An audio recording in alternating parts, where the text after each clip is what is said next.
جوانی کے دن ایسا ہے. جی ہاں,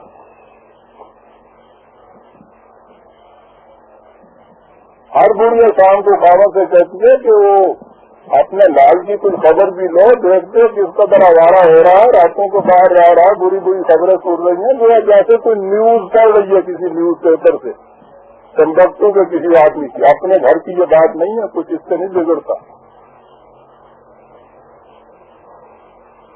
اور اس کے ساتھ دوسری چیز یہ ہوتی ہے کہ وہ لڑکی اب ننگے سر باہر جانا شروع ہو گئی ہے, روک کے رکھو نا ذرا اس سے. جی,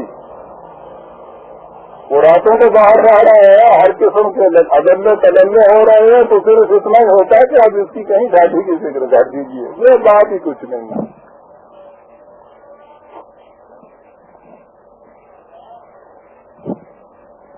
میری نگاہ شوق پر اس درجہ کرتی ہیں, اپنی نگاہ ناز کی کچھ بھی خبر میں. یہ یک طرفہ عصمت کا تصور ہے. قرآن یہ بات نہیں کرتا. وہ یکساں ایمان کرتا ہے عصمت کو مرد اور عورت سے. اور برادران عزیز, عصمت ہی وہ چیز ہے کہ جو حیوان اور انسان میں تمیز پیدا کرتی ہے. حیوان میں عصمت کا تصور نہیں ہوتا.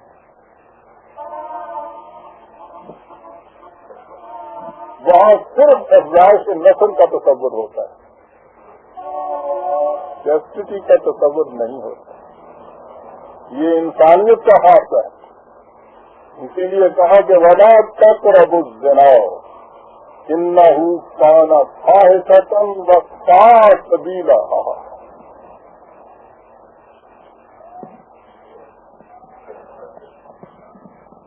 زنا کے قریب مت جاؤ. ایکچوئل فیل جو ہے وہ تو آگے بات رہی. جتنی چیزیں اس طرف لے جانے والی ہیں وہاں بھی نہ جاؤ کہ یہ یہاں پہنچے تو پھر آگے بڑھ جاتا ہے انسان.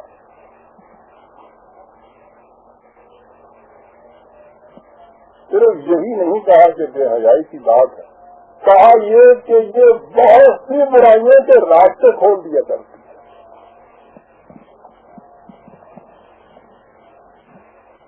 عام طور پر آج کل یہ تصور پیدا کیا جا رہا ہے کہ یہ جنسی اختلاط مردوں اور عورتوں کا ایک نیچرل کا فنکشن ہے, فزیکل کا ایکشن ہے, ایک انسٹنکٹ ہے جس کی سیٹسفیکشن ہے. بس زیادہ سے زیادہ یہ دیکھنا چاہیے کہ سوسائٹی جو کسی قسم کے کچھ فائدے ضابطے مقرر کر دے ٹھیک ہے, اس سے زیادہ اس کی کوئی اہمیت نہیں دی جاتی. یعنی یہ سمجھا ہی نہیں جاتا کہ اس کا تعلق کچھ انسانیت سے بھی ہے,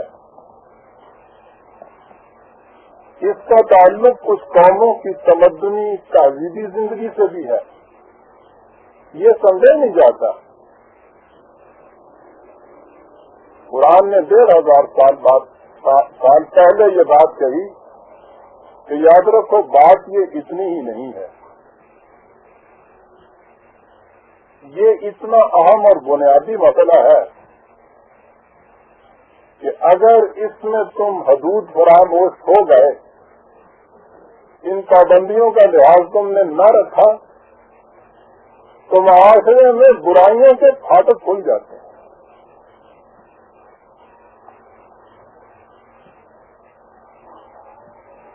اس کے نزدیک یہ سوال میاں بیوی کا صرف ایک فطری جذبے کی تسکین یا افزائش سے نسل نہیں ہے. یہ دونوں چیزیں تو حیوان میں ہوتی ہیں.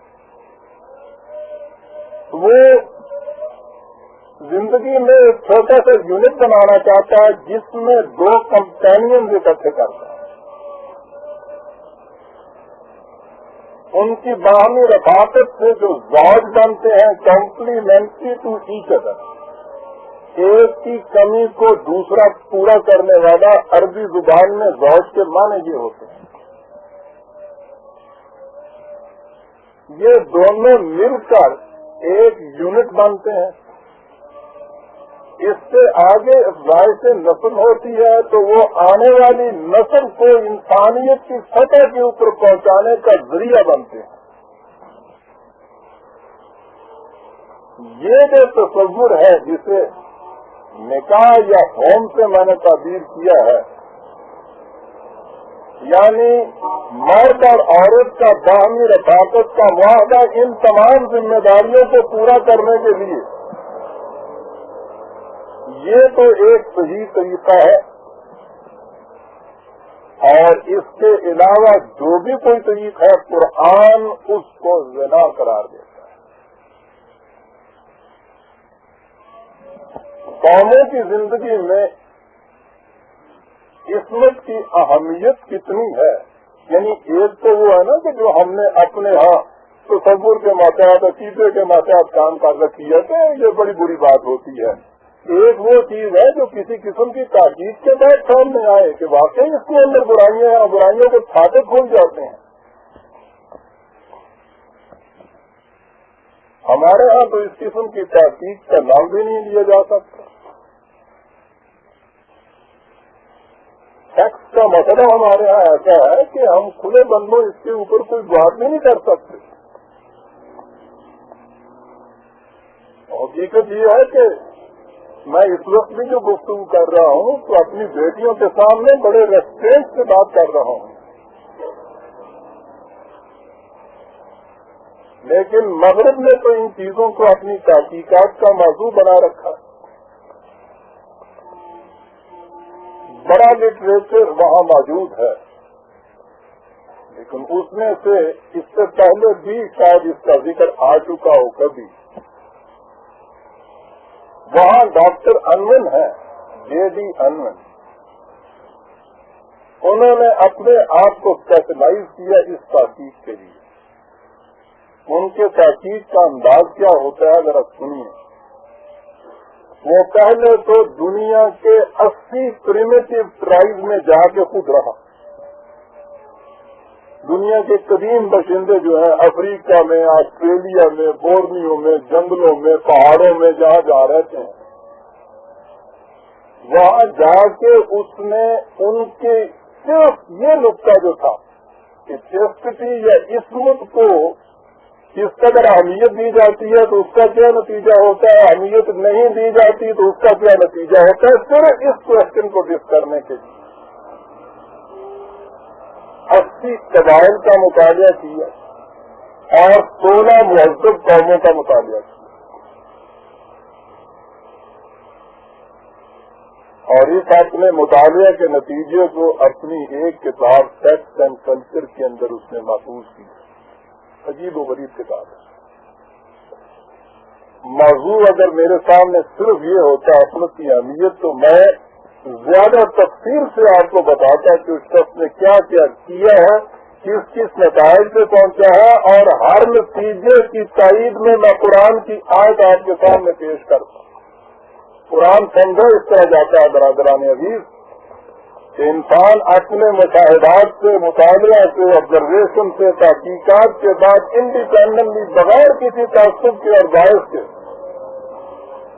ایک نتیجے میں پہنچے اور پھر دیکھے کہ قرآن اس بارے میں کیا کہتا ہے. اس شخص نے کہا یہ ہے کہ میں نے اس تمام مطالعہ کے بعد دیکھا کہ انسانوں کی تمدنی زندگی کو 3 گروہوں میں پیش کیا جا سکتا ہے. وہ کہتا ہے کہ اس نے اس کے لیے اصطلاحات استعمال کی ہیں، انہیں میں چھوڑتا ہوں. وہ کہتا ہے کہ میں نے دیکھا یہ کہ جس گروہ نے شادی سے پہلے کے زمانے میں جنسی تعلقات کی کھلی آزادی دے رکھی تھی وہ تمدن کی پسترین سطح پر تھی. سیکس سے بات ہو رہی ہے، جنس کے متعلق بات ہو رہی ہے، تمدن کے ساتھ اس کا آپ دیکھیے رشتہ کتنا گہرا ہے. پسترین سطح پر جن قبائل میں زمانہ قبل نکاح میں جنسی تعلقات پر تھوڑی بہت پابندیاں عائد تھیں وہ تمدنی سطح کے درمیانی درجے پر تھے، اور تمدن کی بلند ترین سطح پر صرف وہ